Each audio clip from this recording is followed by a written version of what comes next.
Donc voilà un peu, ok, notre première méthode d'utiliser le back-end. C'est-à-dire, oui. Voilà, donc je fais un recap rapide, merci. Donc ici, ce que nous avons fait, on a généré une page côté, un composant qui est exécuté côté client.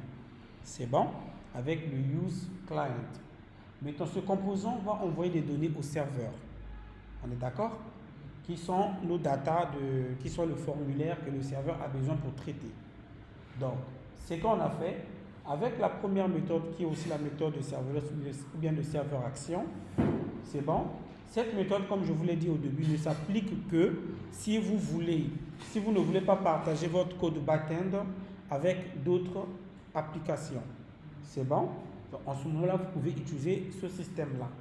Mais sauf que ce système-là ne s'applique que côté, si et seulement si vous êtes en train d'appeler le back-end côté client. C'est bon. Comme on vient de le faire tout à l'heure, ici, je viens de créer une fonction submit qui fait recours au back-end, qui est notre serveur form. Et ce serveur form-là, avec notre première méthode, nous l'avons créé sous forme de serveur action. Ça veut dire qu'on fait directement des contrôleurs. C'est bon. On crée un contrôleur et donc ce contrôleur-là, on met du code qui va aller exécuter dans la base de données ici. Mais on précise bien que c'est un use server. Pourquoi on précise que ici c'est une utilisation serveur? Parce que c'est notre code back-end. D'accord? C'est notre serveur. Et regardez, si j'enlève ça comme ça, si j'enlève serveur, automatiquement ça devient du client. Pourquoi ça devient du client? Vu que le composant qui fait appel à ce code-là est exécuté côté client, donc tout ce code-là qui est appelé côté client sera aussi interprété comme si c'est un client. Est-ce que vous comprenez? Mais donc, pour pouvoir préciser à Next que ça, ce n'est pas notre client, mais c'est un serveur, on doit mettre le use server. C'est pourquoi on dit les serveurs actions. On utilise un système de serveur action. Et donc, nous ici, on a notre action comme on a l'habitude à le faire avec du React classique. Et c'est tout. Maintenant, comme le client attend toujours une réponse du serveur, du coup, on dit, une fois que tu as fini de faire ton traitement, voilà, tu nous renvoies ce message. S'il y a une erreur, tu renvoies ce message au client et tu affiches au niveau de la console log du serveur quelle est l'erreur qui s'est produite. C'est bon? Ok, donc ce qui se passe, c'est quoi? Quand le serveur là va finir de traiter les informations dont nous lui avons demandé, ce qu'il va faire, il va renvoyer dans notre page cliente ici, dans notre composant, ici il va nous renvoyer les données en console log, c'est tout. Ok, il va dire voici la réponse, j'ai fini de traiter. Et vous remarquez que j'ai bien mis await. Pourquoi? Parce que le serveur est de type asynchrone. Donc, ça veut dire le temps que le serveur renvoie la promesse, on doit l'attendre. C'est pourquoi on a bien un await. C'est bon? Ça va maintenant? Voilà. Mais ce système-là, je le redis encore, est utilisé que si vous voulez avoir un back-end non partageable. C'est-à-dire un back-end auquel vous ne voulez pas vous taper la tête côté back-end API, etc. Vous voulez avoir un back-end simple, ok, plus facile à mettre en place, plus rapide parce qu'ici vous n'avez pas trop à vous taper la tête. Mais sauf que la seule inconvénient, c'est que ce back-end-là n'est pas utilisable ailleurs, si ce n'est que par votre application. C'est bon? C'est-à-dire que si pour cette même application, on génère une application ça ne va pas marcher. Exact. Ça ne va pas du tout marcher parce que les applications mobiles, les applications desktop sont utilisées côté avec des fichiers statiques qui n'ont rien à voir avec un serveur. Ils sont générés côté statique. C'est bon? Donc, comme Next.js avec cette méthode va générer vos contrôleurs côté serveur, automatiquement ça ne pourra pas du tout marcher. C'est pourquoi intervient donc la deuxième méthode qui est la méthode la plus utilisée par la majorité des développeurs que vous allez rencontrer sur les vidéos YouTube, etc. et autres. C'est bon? Et donc cette méthode consiste à créer une API. L'API, nous avons déjà parlé, c'était quoi une API? On avait déjà dit, une API, c'est un bout de code exécuté côté serveur, okay, mais que nous pouvons consulter grâce à des endpoints que nous appelons des routes. Donc, j'ai besoin d'accéder à mon API. C'est une route qui va me permettre de pouvoir accéder à ça. C'est bon. Maintenant, cette méthode de pouvoir créer des API, ça a deux avantages. Le premier avantage, c'est que ça sépare la logique client et la logique serveur. Contrairement à ce système de serveur-action où tout est mélangé. OK? Donc, l'avantage d'utiliser les systèmes d'API, c'est comme si vous avez un back-end à part et un client à part. C'est bon? Et donc, ça peut vous permettre de travailler en équipe très facilement. C'est-à-dire que vous êtes en équipe, l'autre peut rester pour créer des API, l'autre crée le front-end. Et vous les faites fonctionner. Ça, c'est le premier avantage. Le deuxième avantage, c'est que cette API peut être réutilisée avec d'autres applications. Par exemple, si à la fin vous générez du desktop ou bien du mobile, vous voyez que vous pouvez communiquer avec cette API sans problème. Ça, c'est deux. Le troisième avantage, c'est la sécurité des données. Les données sont plus sécurisées que lorsque vous utilisez du serveur action. Parce qu'il y a des données vraiment que le serveur a besoin que vous ne devrez pas partager. Vous allez voir quand on parlera des bases de données, vous allez voir, on parlera des variables d'environnement qui permettent de cacher les données sensibles. Par exemple, et n'est lu que par le serveur. C'est bon? Ok. Donc, mettons pour faire cette deuxième méthode, c'est tout. Côté? Ah oui, merci. Oui, mais ça s'applique sur la deuxième méthode. D'accord? Ici, comme je disais, si on voulait renvoyer les données, par exemple, on va faire une fonction aussi qui permet de renvoyer les données. C'est bon? Donc, au niveau des contrôleurs, on va aller un peu plus vite. Au niveau des contrôleurs ici, je peux rester sur form.contrôleur pour ne pas avoir à me tracasser la tête. Je vais créer un deuxième. Ici, on va dire affichage, par exemple. C'est bon? Tes données. C'est bon? On va faire un export. Const. Le display, par exemple. Le display contact égale à quoi? Une fonction de type asynchrone toujours. Cette fois-ci, on n'a pas besoin de lui donner des paramètres parce qu'il va récupérer toutes les données pour pouvoir l'afficher. C'est bon? Et ensuite, on va simplement faire notre 3 et 4. Je vais juste faire du copier-coller du même code, comme ça. C'est juste du copier-coller. Et donc ici, on va juste faire je vais récupérer ça. Et là, on n'a pas besoin de if data. Parce qu'on n'en a pas besoin. Et par contre, voilà, ici, je vais faire un const de data qui va recevoir ce que Axio va me renvoyer. Ici, il me dit data n'a pas de type. Bon, voilà, il faut que nous puissions le typer. Donc, on va simplement dire que, écoute, data est de type contact type. Et il va me renvoyer juste comme ça. Et donc ici, c'est la méthode non pas post, mais axio.get. D'accord? Et donc ici, on va lui dire, écoute, tu vas me renvoyer deux choses. Tu vas me renvoyer ceci, un tableau JSON. Ici, je lui dis, il me renvoie juste un tableau JSON pour me faciliter la tâche de comprendre. Il va me renvoyer le message, par exemple. Vous n'êtes pas obligé de faire ça comme ça. D'accord? Mais c'est une manière pour vous de mieux structurer les données. Il va vous renvoyer le message. Par exemple, on va dire succès. Par exemple, il y a OK. Ensuite, il va me renvoyer data. Mais data qui va me renvoyer, j'ai besoin de data.data. Étant donné que, donc ici, on va enlever ça. Excusez-moi. On va enlever ça. Il va me renvoyer data.data. Pourquoi il me renvoie data.data? Parce que lorsque Axio renvoie les données, lorsque Axio me donne une réponse, mes données se trouvent dans la propriété data. C'est pourquoi je dis, tu vas me récupérer dans data, la propriété data, et tu le renvoies. Et s'il y a une erreur, il affichera bien, il y a une erreur qui s'est produite. On est d'accord? OK. Donc, au niveau de notre... ici, juste un petit bouton comme ça, pour que vous puissiez voir comment récupérer aussi les données. On va dire afficher. Par exemple. Et, oui, je peux poser la question. Et ici, c'est le type des encres. Oui, tu peux aussi le faire avec useEffect si tu veux. On peut le faire si vous voulez. Puisque nous sommes sur du React. D'accord? Ici, on va juste faire useEffect ici. Mais je vais juste afficher ça en console. D'accord? On va faire du useEffect. Maintenant, vous-même, vous pouvez récupérer ça avec des variables. C'est-à-dire quand on démarre notre application, quand ce composant-là est monté, voilà, nous voulons que tu fasses quoi? On veut simplement que tu fasses ici. Par contre, ici, je vais faire un const de récup, par exemple, égal à une fonction asynchrone. Vous pouvez faire avec ctmout si vous ne voulez pas faire une fonction. Vous pouvez récupérer ça avec, parce que ctmout prend bien une fonction async en callback. C'est bon, mais comme on appelle ça, useEffect, on ne peut pas mettre async ici.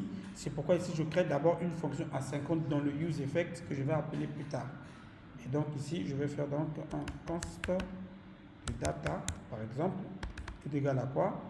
Qui est égal à await. Voilà. Est égal à await. C'est bon. De quoi? De notre fonction. Comment on appelle ça déjà? Display. Le display. Quand un display, bon, j'ai fait une erreur. Normalement, c'est display. Ok. On récupère bien les datas ici. Et donc, on peut faire un console pour juste récupérer les datas. .log de data. Voir ce qui se trouve bien. Ça? Non, ça va venir, c'est juste le caprice du truc là. Ok, j'enregistre. On attend que le serveur soit compilé à nouveau. Ok, donc ici, si je reviens sur le navigateur, regardez. Si j'actualise maintenant cette page-là,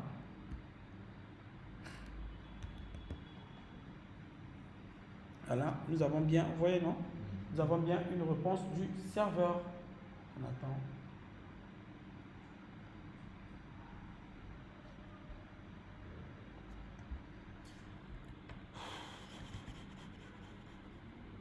Oh, il faut finir de charger.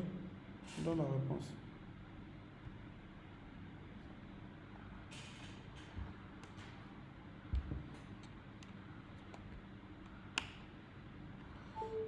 Ok, il ne nous a pas donné les trucs. Je vais réactualiser à nouveau. Ah, c'est venu. C'est moi qui étais trop pressé alors. J'étais trop pressé.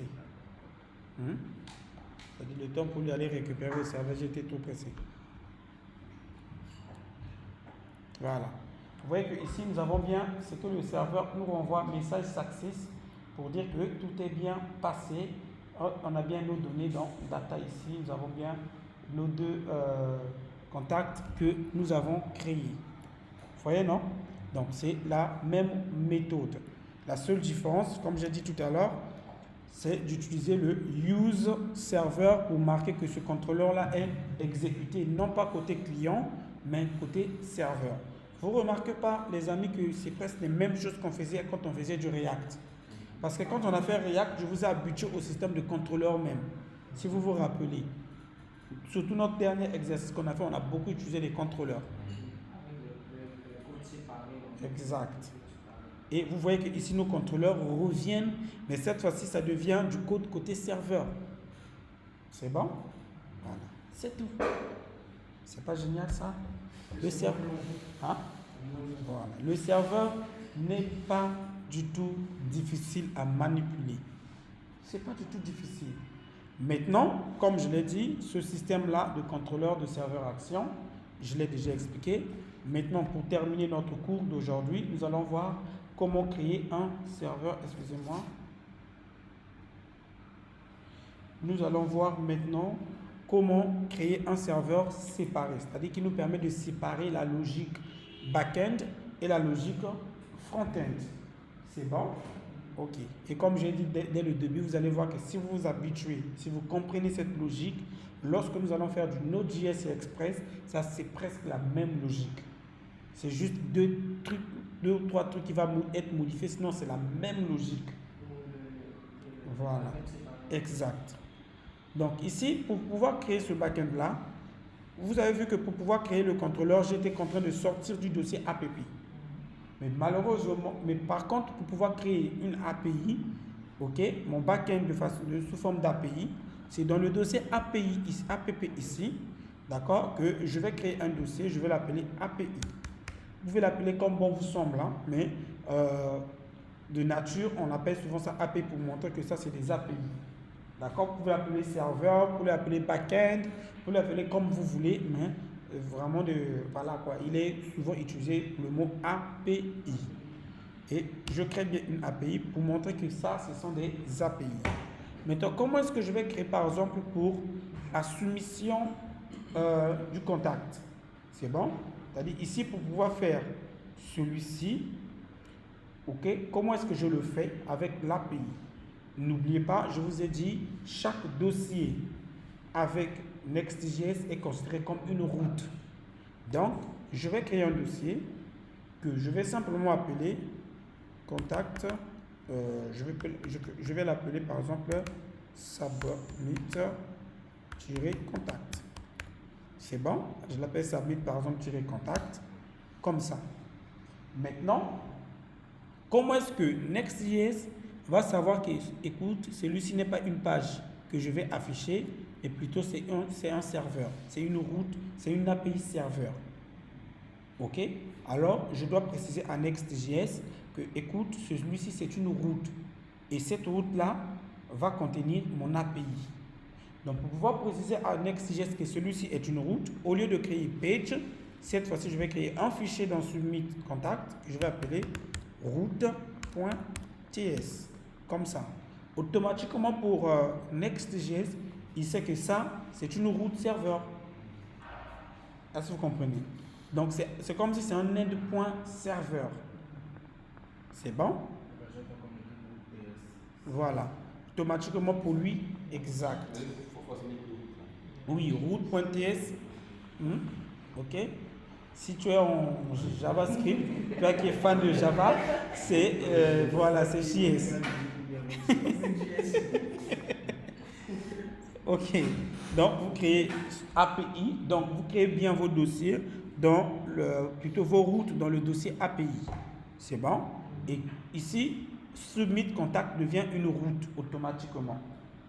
Est-ce que vous comprenez que vous pouvez même exécuter avec, vous allez voir tout à l'heure, comme je vous ai dit la différence d'utiliser les contrôleurs et ça on peut l'exécuter même à l'extérieur de notre Next. Maintenant, une fois que vous avez fait ceci, ici, la seule différence ici, c'est que vous ne devrez pas créer des fonctions comme on a fait ça dans le contrôleur, mais une route ne peut pas posséder plusieurs fonctions. En fait, vous pouvez le faire, et c'est déconseillé. Ok? C'est pourquoi une route doit posséder une fonction qui fait, voilà, une route, une fonction. Voilà, vous avez tout compris. Vous pouvez, je dis bien, vous pouvez faire tout, comme on a fait tout à l'heure dans les contrôleurs, mais c'est déconseillé. Ok. Contrôleur à part. Exact. Oui, on crée la route appropriée de submit contact. On crée la route unique pour display contact, que nous allons faire tout à l'heure. Exact. Display contact. Au fur et à mesure. Voilà. Exact. Maintenant, ici, ce que je vais faire, je vais simplement faire un export. D'accord? Const. Maintenant, regardez la différence. Submit contact va faire quoi? Quelle est la méthode que submit contact a besoin? Submit contact va nous permettre de soumettre nos données. Et pour soumettre nos données, on utilise quelle méthode? Post. Donc, ici, on va dire post. Voilà. Donc, dans ton API, tu vas dire export const de post égale, oui, en majuscule, A5. Ici, on n'a pas besoin de récupérer des datas comme ça. Mais par contre, il va prendre quoi? Il va prendre la requête. Ici, la requête, c'est ce que nous allons lui faire passer dans le front-end. C'est-à-dire que le post ici va attendre une requête. Et la requête, ce sont les données que nous, on va lui envoyer. Voilà, c'est comme lorsqu'on a fait data tout à l'heure, mais ici, c'est requête. Non, vous pouvez écrire ce que vous voulez. Mais le mot requête, c'est le plus utilisé, voilà.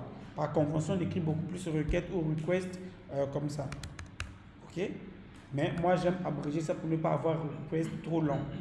C'est bon? Ok. Mais la méthode, c'est post. Qu'est-ce qui va se passer? Pourquoi en fait on met post comme ça? Ça va permettre à Next.js de savoir que ici, c'est une opération de soumission ou bien d'ajout des données. Est-ce que vous comprenez? Donc, quand il va appeler submit contact, il va dire, ah, c'est un post ici. Donc, c'est un ajout des données. OK? Voilà. Et donc, la requête. Maintenant, au niveau de cette requête-là, comme on utilise TypeScript, on doit lui donner un type. Si on utilisait JavaScript, on devait le laisser comme plat, comme ça. Mais si on utilise, comme on utilise TypeScript, on va faire 2 points, c'est de type request. Tout simplement, mettez elle est de type request. Pas besoin de préciser si use server. Le fait que Next.js va voir root.tf, il sait qu'automatiquement c'est un serveur. Est-ce que vous comprenez? Donc, pas besoin de préciser use server ici. Et ensuite, vous ouvrez bien les parenthèses et les accolades, pardon. Vous ouvrez bien les accolades. Et donc, pour pouvoir récupérer les données que le client va vous envoyer, on va faire simplement un const de data, par exemple. Le data, vous pouvez ici déstructurer si vous voulez aussi. Le data est égal à await. Ici, on va attendre qu'il arrive quand même à récupérer les données de requête. Point quoi. Si les données sont envoyées en format JSON, vous mettez point .json, comme ça. Si les données ne sont pas envoyées en format JSON, vous allez mettre point .form data, pour dire que les données ne sont pas envoyées en format JSON. On est d'accord? Mais ici, comme notre composant va envoyer des fichiers JSON, je vais mettre requête.json pour lui dire tu vas récupérer les données qui te sont envoyées en format JSON. Et vous allez voir, je fais par exemple un console, avant de continuer, .log de data. C'est tout. Ici, je m'arrête, notre serveur écrit. Maintenant, on va voir, vous allez voir qu'il va me cracher une erreur tout à l'heure. Je vais vous montrer pourquoi il crache cette erreur, mais je lui dis d'abord, affiche-moi les données au serveur. C'est bon? OK. Maintenant, comment le client va communiquer avec cette API? Là, nous venons de créer une API. Tu vois maintenant, c'est quoi une API? C'est juste cette fonction serveur qui renvoie un endpoint qui est notre route submit contact. Maintenant, comment est-ce que notre client va communiquer avec cette API? C'est le plus simple. Ici, je vais dire ceci pour que vous puissiez mieux comprendre. Je vais dire ici, avec la méthode, c'est bon, que vous puissiez comprendre la différence, hein, avec la méthode de serveur accès, que nous appelons contrôleur. C'est bon. Je vais ici mettre un deuxième. Je vais dire avec l'API. C'est bon? Et OK. Maintenant, comment est-ce que ce serveur va pouvoir se communiquer? Donc, je vais mettre un const de submit form, par exemple. Ah, on a déjà un submit form. Ah non, c'est serveur form égal à quoi? Une fonction de type asynchrone parce qu'on va communiquer avec le serveur qui va recevoir déjà notre E que je vais faire copier-coller rapidement.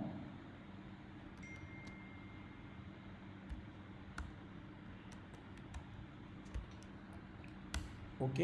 Ensuite, ce que je vais faire ici, comme ici je suis en train de vouloir me communiquer à un serveur, entre parenthèses, distant, qui n'est pas lié à mon front-end, je vais faire du try-catch. Pourquoi je fais du try-catch? C'est pour capturer s'il y a une erreur au niveau du serveur, je le capture. Vous voyez que là, maintenant, je fais du try-catch. C'est bon? Ensuite, je fais bien mon console. Après, pour pouvoir afficher à l'utilisateur une erreur, c'est produit. Le try-catch est obligatoire. Oui. Dans la règle optionnelle. Exact. Si vous utilisez la méthode des contrôleurs, le try-catch est optionnel parce que dans le contrôleur, il y a déjà un try-catch. Mais par contre, ici, vous êtes en train de communiquer à un serveur entre parenthèses ou bien entre griffes qui n'est pas le vôtre en fait. Bien que c'est intégré dans l'application, mais le fait qu'il y a une API que vous allez contacter, c'est comme si le serveur est hébergé ailleurs. Vous comprenez, non? OK. De erreur. Après, pour afficher ici au client ce que vous voulez lui afficher à l'écran. Et donc, ici, nous, on va faire un await, comme on a fait avec l'autre, de axio.post. Vous voyez, j'utilise bien la méthode post. De quoi? De notre serveur. Et ce serveur ici, je vais simplement faire /API/ et j'appelle bien la route qui est submit. C'est ça, non? contact. C'est bon? Je lui dis, tu vas aller dans la route API, submit contact, et virgule, on a nos data. Toi qui n'aimes pas utiliser les JSON serveurs, tu peux faire ça. Mais moi, comme je vous ai toujours dit, évitez des erreurs. Exact. De data. C'est bon. Et donc, si tout se passe bien, on a notre console. .log de c'est bon. Par exemple. C'est bon. Là, le serveur ne va pas nous renvoyer une réponse. J'ai fait ça exprès, comme j'ai dit, pour vous montrer quelque chose. Donc, regardez. Vous voyez que ici, ça change un peu la logique de contrôleur. Pourquoi ici on utilise Axio? Parce qu'on se dit, le serveur n'est pas dans le front-end. Le serveur est ailleurs. Donc, il nous faut faire appel au serveur. Et quand on a vu la notion des API avec vous, je vous ai dit pour pouvoir accéder au serveur, même quand on fait à notre fameux JSON serveur, c'est la même méthode qu'on utilise parce que JSON serveur n'est pas notre serveur. Est-ce que vous comprenez? Là, vous faites comme ça et vous envoyez les données via l'API comme ça. Donc, tu rentres dans le dossier API et tu prends cette route-là. Et automatiquement, grâce à la méthode de post que nous on a mis ici, comment vous appelez ça? Next.js. Ah ouais, j'ai oublié de mettre. C'est juste une. J'ai oublié de le mettre. Donc ici, on va faire du submit form. C'est la fonction qu'on vous appelle. Hmm? C'est la fonction qu'on vous appelle. Exact. Notre fonction qui va appeler l'API. Ok, donc ici on dit quand on clique, quand on soumet le formulaire, tu vas appeler submit form là. C'est-à-dire avec l'API. Hein? Ah, merci. Je ne sais pas pourquoi je suis en train de l'oublier.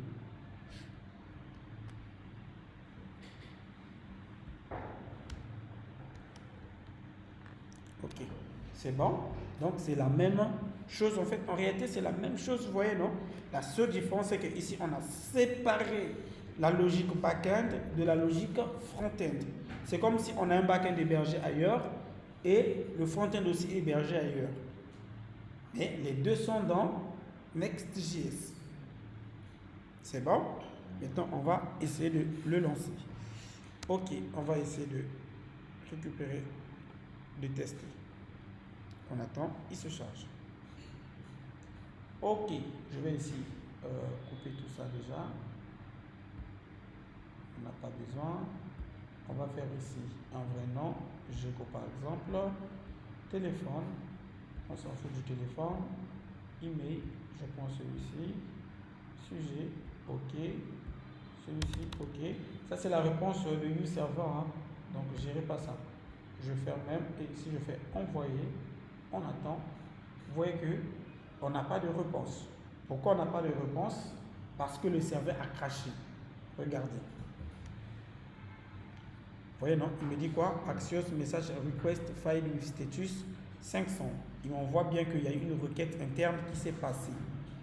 Est-ce que vous comprenez? Il y a eu une erreur parce qu'on a fait une capture. S'il y a eu une erreur, tu nous captures cette erreur. Ça veut dire que si le serveur renvoie une erreur, tu le captures. Et il nous renvoie bien qu'il y a eu une erreur serveur. Et nous, côté serveur, on va aller voir cette erreur. Regardez. Au niveau du serveur, c'est que je voulais. Vous voyez que ici, je récupère bien les données grâce à date. C'est quand on a fait au niveau de notre route. Ici, au niveau du routage, c'est bon. Nous avons bien récupéré les datas. Mais bam, il me dit no response is returned from the route handler. Il me dit tu ne renvoies aucune réponse dans ta route. Ça. Vous voyez, il me dit error. No response is returned from the route handler. Donc la route ne renvoie aucune réponse. Tu finis de traiter les données, mais attends, le client attend une réponse en fait. Chose que toi, tu ne fais pas. Je vais dire quoi moi au client? C'est comme si vous dites, moi je vais dire quoi au client? Vous comprenez? Donc, tu n'envoies rien. Vous comprenez maintenant? Alors, là c'est bon. Donc, on va maintenant traiter. Pour pouvoir envoyer dans notre zone, là je vais faire juste du copier-coller de celui-ci, de ce 3 et 4. N'oubliez pas, même dans le serveur, de ne pas oublier de mettre le try catch, ça vous évite des erreurs. Au cas où s'il y a une erreur, le serveur va le capturer. D'accord? Voilà. C'est le même code. Vous voyez, non? Ici, vous appelez bien Axio. Vous l'exportez bien. Sauf si vous utilisez du fetch. Vous voyez que c'est le même code que j'ai fait du copie-coller. C'est bon? Maintenant, ici, regardez. Est-ce que je dois faire un return comme ça? Non, monsieur. Ça va refuser. Si je fais ce genre de return, ça va cracher une erreur. Pourquoi ça va cracher une erreur? Parce que ce genre de return ne fonctionne que si vous faites du serveur action. OK? Mais si vous utilisez le routage, c'est-à-dire le système d'API, en ce moment-là, vous devez utiliser une fonction de Next.js qui permet de retourner une réponse au client qu'on appelle NextResponse. Comme ça. La fonction NextResponse va vous renvoyer toujours des clients, va renvoyer des données en format JSON. OK, voilà. Vous renvoyez des clients des réponses en format JSON. Donc ici, nous, on va renvoyer comme ça. On va dire message. 2 points. Parfait. Par exemple. Un exemple, vous allez mettre des vrais messages, hein, parce que c'est ça que le client va récupérer. Et donc, ici, je vais le copier. Je vais le mettre comme ça. Et on va faire du copier-coller de ça. Dégage. Et ici, je le mets.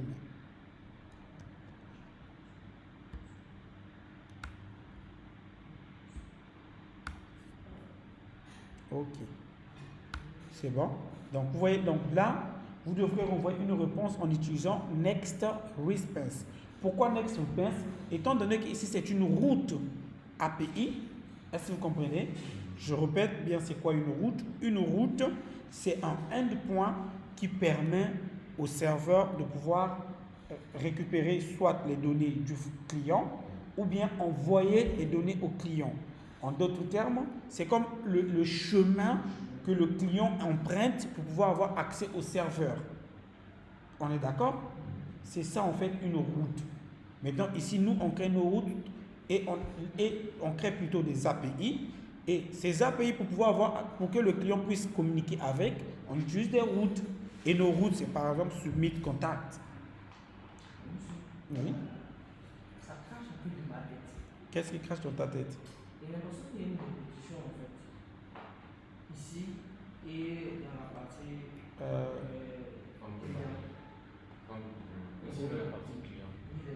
En fait, il n'y a pas de répétition. Regarde. La partie client, lui, il contacte cette route API Submit Contact. On est d'accord? Mais le serveur, lui, il ne contacte pas API Submit Contact, mais il contacte JSON Server. Voilà. Tu vois, non? Il contacte JSON Server, qui est le serveur qui héberge notre base de données. Vous comprenez maintenant? Voilà. Ok, je vais bien expliquer. Regardez. Ok, regardez. Je reviens sur le client. Ici, dans Submit Form, on fait appel à quoi? À l'API Submit Contact, qui est notre route, qui est notre API. Donc, le client, lui, il contacte notre serveur à nous. On est d'accord? C'est bon, il dit, écoute, je viens sur le serveur pour pouvoir envoyer, je veux envoyer ces données-là, qui sont les data. Et comme ici, on utilise un système d'API, et que l'API fait ce comme si on a un serveur ailleurs. Donc, on utilise Axio.post pour envoyer des données à notre serveur. C'est bon? Maintenant, une fois que les données sont envoyées à notre serveur, notre objectif, c'est quoi? C'est de les ajouter à la base de données. OK. Et je reviens maintenant ici, au niveau de notre route serveur. Notre base de données se trouve où? Notre base de données se trouve sur un autre serveur qui est JSON Server. Donc, notre serveur d'abord à nous, il reçoit les données que le client lui a envoyées. Maintenant, il dit, OK, comme ton objectif, c'est que j'envoie ça à la base de données, et moi, je n'ai pas accès à cette base de données. Donc, j'utilise aussi une autre route. J'envoie en fait les données que toi, tu m'as envoyées à un autre serveur. C'est comme si on a une architecture 3 tiers en fait. Voilà, où on a deux serveurs. On a un premier serveur qui est notre propre serveur, Et le deuxième serveur, c'est le JSON serveur. Lui qui va, par exemple, héberger notre base. Exact. Donc c'est JSON serveur qui a notre base de données. Donc notre serveur, il récupère les données, il donne ça à JSON serveur et JSON serveur, lui, il enregistre ça dans la base de données. Une fois que JSON serveur finit de l'enregistrer, il nous renvoie la réponse, que tout est bon. Notre client a la réponse. Ok, c'est bon. Maintenant, moi aussi, je donne ça à mon client. Donc c'est comme si je prends un exemple terre à terre. Quand tu vas dans un resto, quand toi tu commandes la nourriture, ton serveur à toi que tu as commandé la nourriture ne va pas directement donner ça au cuisinier. Tu comprends? Lui, il va aller contacter les réceptionnistes, les dames qui sont là. Ah, il y a un client qui a commandé ça. Et c'est les dames là qui vont à la cuisine pour voir est-ce que tel plat est prêt. Si les plats sont prêts, on donne à la dame les plats et la dame donne à ton serveur, le serveur vient te donner. Tu comprends? C'est la même logique qui se passe en fait. Tu comprends maintenant? Voilà. En fait, j'avais l'impression de faire une répétition en fait. Parce qu'il n'y a pas. Comment on appelle ça? Oui, tu as raison parce qu'on a ton Axio Post là-bas, Axio Post encore. Voilà, mais c'est les cheminements qui se passent entre deux choses en fait. Voilà. Tu vas plus comprendre ça lorsque nous allons avoir accès à des vraies bases de données. Là, tu vas plus comprendre ça en fait. Tu comprends, non? Ok. Donc voilà un peu cette méthodologie et on va tester. Oui. Même si on travaille avec des applications web, on peut déjà utiliser souvent cette méthode. Oui. C'est ce que j'ai dit. Ici, on a créé notre serveur. Et pour vous prouver que cette méthode API est indépendante de notre front-end, regardez, je vais venir ici, pour ne pas trop me caser, je vais récupérer notre data là, cet objet data. C'est bon, hein? Ok, je récupère cet objet data. Je vais venir sur Postman. Je vais ouvrir Postman, qui n'est même pas mon application, hein. C'est une autre application Postman. Ok. Je vais ouvrir Postman. Et c'est la même méthode, ce que je vais faire tout à l'heure, c'est la même méthode qui va vous permettre, lorsque vous voulez convertir votre application en desktop ou bien en mobile, c'est la même méthode de Postman que je suis en train de faire que vous devrez faire. C'est-à-dire que vous allez transformer, changer le routage, plutôt changer le chemin de vos API. Donc on attend que Axio s'ouvre. Plutôt Postman. Vous avez voulu le back-end et le voici. Ça arrive à nous. C'est. Voilà. Et c'est pas difficile, vous voyez, non? C'est juste un jeu de mots en fait. Il faut s'habituer. Hein? Voilà. Mais est-ce que le back-end se limite à seulement les post-get? Oui, c'est ça. C'est du juste post, envoyer, get, du recevoir. push. Oui, son objectif c'est de envoyer, recevoir, c'est tout en fait. Et peut-être supprimer. Oui, c'est ça de toutes les 4 méthodes que je vous ai montrées en fait. Et voir le patch que nous allons voir plus tard. Je crois bien peut-être la semaine en 8, parlons du patch. À un moment, on a bloqué un peu façon. Déjà, il y a beaucoup de nouveaux trucs qui sont en train de. On a fait quoi? On a été dans des latences façon, on a mis notre capaciteur, ça fait. Mais on connaît Voilà. pas. C'était juste les transformations. Les transformations, c'était pas voilà. Là, on a changé de cap alors. Non, mais vous ne remarquez pas que, écoutez, vous ne remarquez pas depuis qu'on a commencé à le faire, depuis aujourd'hui, donc on fait le back-end là, c'est juste tout ce qu'on a déjà vu avec vous. Voilà, c'est les répétitions de ce qu'on voit tous les jours ici avec vous. C'est juste la manière de faire. Ici, c'est la seule chose qui change. Bon, ça c'est le serveur, ça c'est le client, c'est tout. Ok, donc notre API, notre Postman vient de s'ouvrir. Donc regardez, ici, je vais prendre l'API. Maintenant, ici, ce que je vais faire, c'est quoi? Comme mon API se trouve sur une autre application, mon API se trouve ailleurs. Donc ici, ce que je vais faire, je ne vais pas faire / API, mais je vais d'abord commencer. Quel est le serveur qui héberge mon API? C'est bien le serveur localhost. Ici, c'est 3001. Puisqu'on démarre bien ça sur 3001. Ok? C'est 3001, c'est API / submit-contact. C'est bon? Je le lance avec submit contact. Ah, c'est trop petit.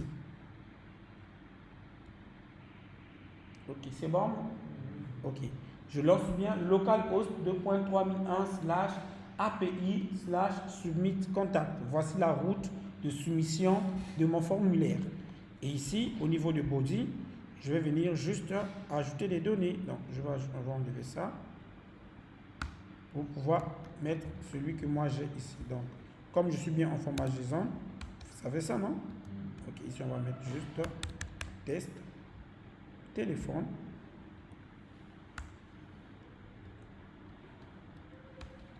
On va mettre 77, on s'en fout. Email. Je vais juste mettre t@gmail.com.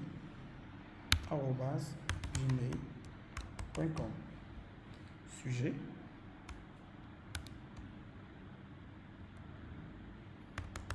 Ok. Et on fait un message. On va mettre OK. Et donc là, je vais soumettre ce formulaire et c'est un post. C'est un post. D'accord? Et si je fais send, on attend, oui, sending request. Qu'est-ce qu'il fait? Il envoie ça dans notre serveur là que nous venons de créer pour lui dire, écoute, récupère ces données, envoie ça à Gestion Serveur va mettre ça dans la base de données. Et donc nous ici, on attend. S'il y a une erreur, on va recevoir l'erreur.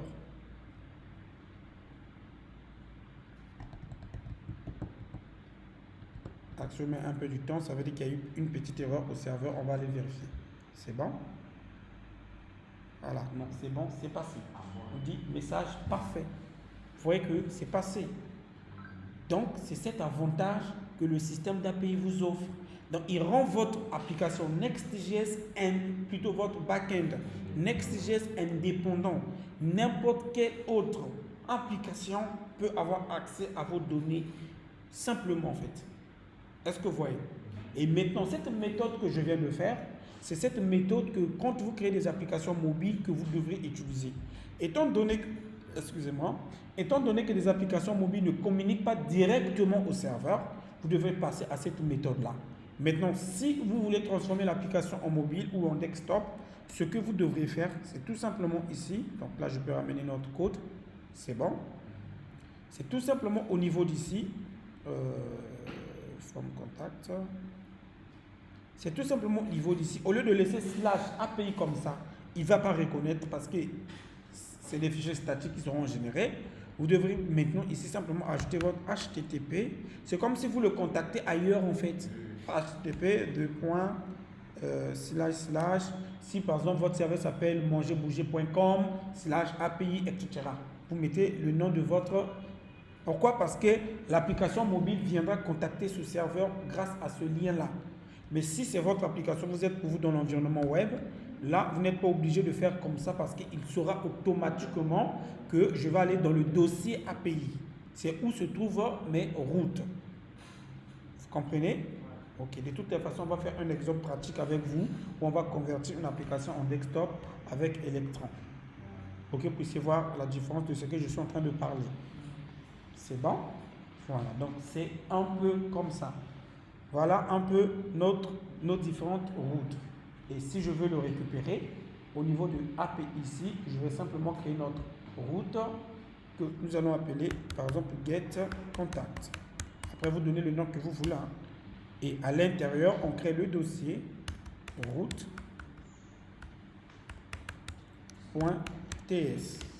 OK? Directement export const. Et comme c'est du get que je veux faire, je vais mettre get comme ça. Égal à une fonction asynchrone. Ici, je ne suis pas obligé de mettre requête parce que je veux récupérer tout. Puisque je ne vais pas envoyer de requête ici. D'accord? Voilà. Et ensuite, mon try catch. S'il y a une erreur, on capture. Donc là, je vais juste faire rapidement des copies-coller pour gagner en temps. C'est juste pour gagner en temps. Je fais des copier-coller, comme ça.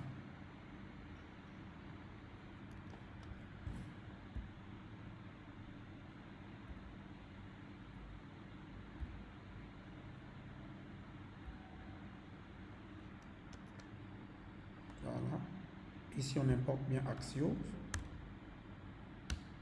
Ici, on n'a pas besoin de faire data comme on a fait tout à l'heure. Pas besoin de data. Parce qu'on n'a pas de data ici.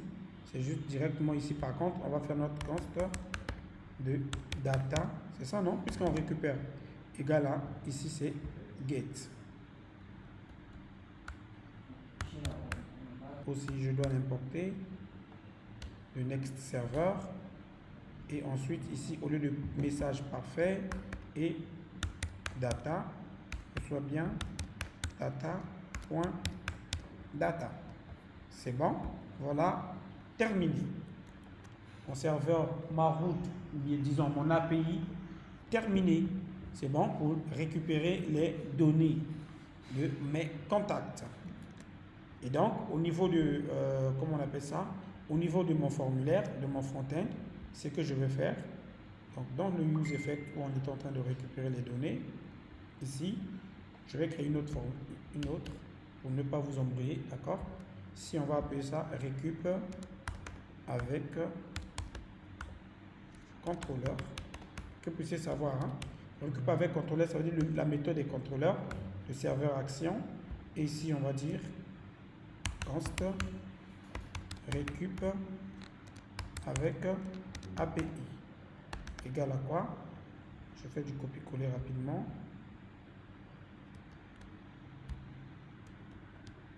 Et ici, comme je vais aller au niveau de mon API, je vous ai bien dit, en fait, du try catch à ce niveau-là, pour capturer si le serveur envoie une erreur.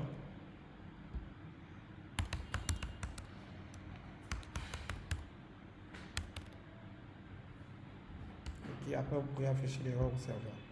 Donc, on va avoir un const de data égal à await.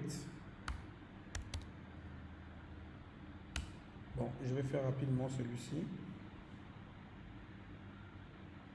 Je vais récupérer jusqu'à ici.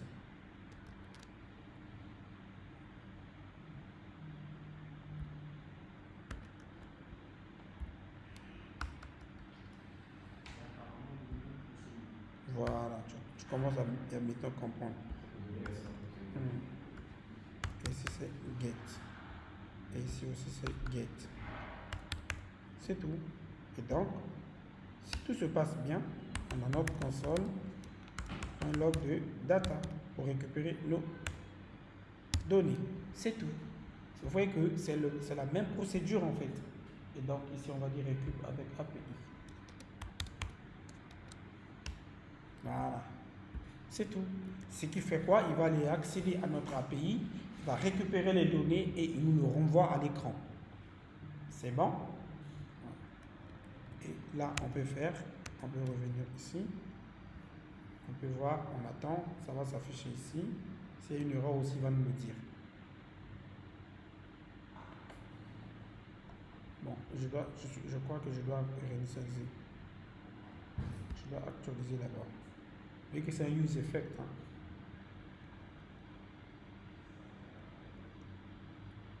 Donc, vous avez compris comment ça fonctionne, non? Donc, ce n'est pas en soi difficile. Et comme je vous ai dit tout à l'heure, la méthode de API, c'est la méthode la plus utilisée. Beaucoup de choses. C'est simple, mais c'est beaucoup. Voilà, c'est simple, mais c'est beaucoup. Voilà, si backend, c'est ça seulement. Les autres sont migrés vers backend. Vous savez, je vais backend. Hein? C'est quoi? Si backend, c'est la meilleure. C'est ça seulement. C'est tout, c'est ça seulement. Vous voyez, il me renvoie bien statut. Vous voyez, non?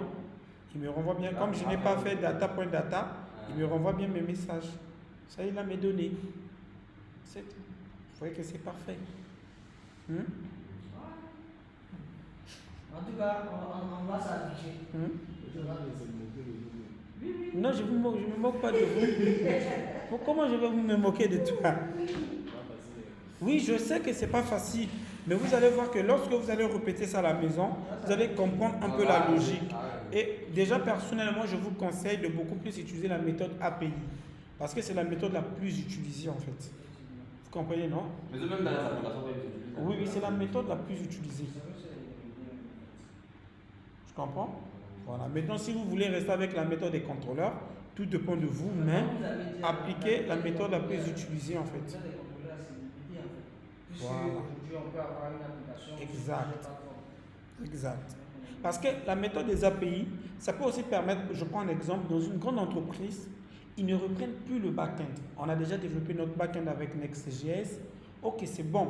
Maintenant, les développeurs mobiles, par exemple, qui travaillent avec React Native, Flutter, etc., ils vont juste puiser le même back-end en fait. Tu comprends?